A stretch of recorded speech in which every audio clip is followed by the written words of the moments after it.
बिहार विधानसभा में आज बाप शब्द को लेकर जमकर बवाल हुआ है। यहां तक कि स्पीकर नंद किशोर यादव भी नाराज हो गए और विपक्षियों और सत्ता पक्ष से नाराज होकर वहां से चले गए। वहीं पीएम नरेंद्र मोदी आज ब्रिटेन दौरे पर पहुंचे हैं। कल होने वाले भारत ब्रिटेन मुक्त व्यापार समझौता दोनों देशों के आर्थिक रिश्तों के लिए एक नया आयाम जोड़ेगा। साथ ही यूएन में भारत ने पाकिस्तान को करारा जवाब दिया है। आतंकवाद और कर्ज की राजनीति पर भारत ने पाक की पूरी तरह से पोल खोल दी है। भारत ने पाक को आईना दिखाते हुए कहा है कि हम परिपक्व लोकतंत्र हैं, लेकिन आप ऐसा नहीं हैं। नमस्कार, मैं हूं आदित्य। इंडिया.com के स्पेशल शो इंडिया एट 9 में आपका स्वागत है। आइए चलते हैं पहली बड़ी खबर पर। दरअसल आज बिहार में सीएम नीतीश कुमार और नेता विपक्ष तेजस्वी यादव के बीच सदन में बहस चल रही थी। दोनों एक दूसरे पर सवाल उठा रहे थे। अरे सुनो ना,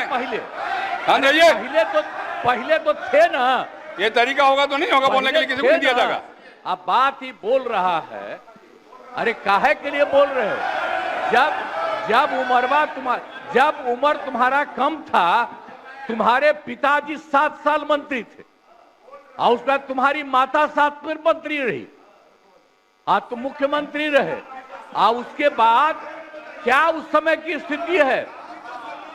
अगर चाहोगे तो पहले क्या था और उसके बाद से जब 20 साल हुआ, हम तो 9 महीना नहीं भी रहे, हमने दूसरे को दे दिया।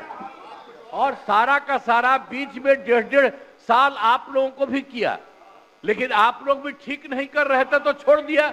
अब हम लोग जो साथ में रहे शुरू से, अब उन्हीं के साथ सब दिन रहेंगे।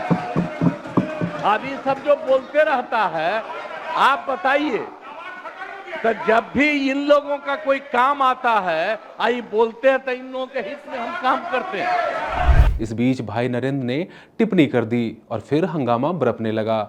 इस बीच स्पीकर नंद किशोर यादव ने आरजेडी विधायक भाई नरेंद्र को फटकार लगा दी। भाई वीरेंद्र सीट पर बैठे बैठे कहने लगे, ये सदन किसी के बाप का नहीं है। इस पर स्पीकर भड़क गए और भाई नरेंद्र से खेद जताने के लिए कहा। तेजस्वी ने हंगामे के बीच अपनी बात रखी और एसआईआर मुद्दे पर नीतीश सरकार और चुनाव आयोग को घेरने की कोशिश की। तेजस्वी ने इसके बाद डिप्टी सीएम विजय सिन्हा और सम्राट चौधरी पर निशाना साधा।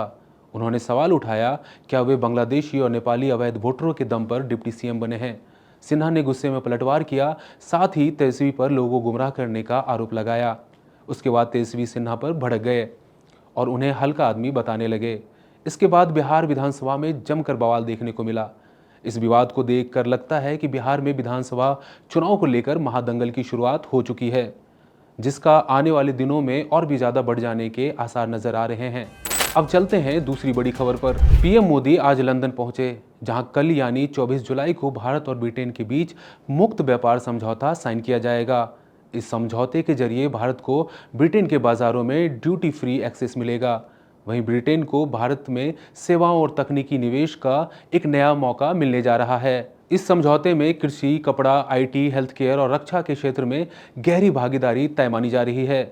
कूटनीतिक तौर पर भी ये बहुत महत्वपूर्ण है। चीन की रणनीतिक घेराबंदी के लिए इसे एक बड़ा कदम बताया जा रहा है। भारत की ओर से इसको लेकर कहा गया है कि इससे भारत युग के साझेदारी आज एक नए युग में प्रवेश कर रही है।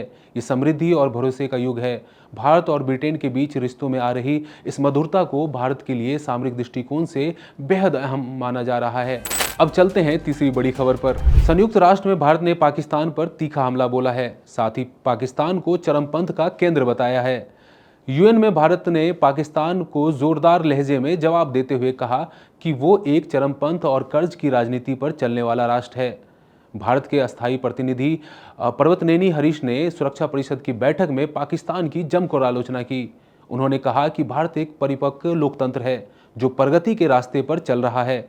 वहीं पाकिस्तान आज भी चरमपंथ को पाल रहा है और आईएमएफ से कर्ज लेता रहता है। उन्होंने पाकिस्तान के रवैये पर सवाल उठाते हुए कहा कि ऐसा देश जो अपने नागरिकों पर हमले करवाता है, उसके लिए नागरिकों की सुरक्षा पर चर्चा में शामिल होना अंतर्राष्ट्रीय समुदाय का अपमान है। भारत का ये बयान सिर्फ जवाब नहीं, एक चेतावनी भी है। आतंक के खिलाफ भारत अब सिर्फ मैदान में ही नहीं, दुनिया भर के मंचों में भी आक्रामक नजर आ रहा है। भारत ने बार बार साफ किया है कि वो शांति और सहयोग के लिए प्रतिबद्ध है, लेकिन आतंकवाद के खिलाफ उसका रुख हमेशा अडिग रहेगा। तो आज के इंडिया एट 9 शो की ये थी 3 सबसे अहम खबरें। कल रात 9 बजे फिर हाजिर होंगे दिन भर की बड़ी खबरों और ज़मीनी सच्चाई के साथ। शुक्रिया।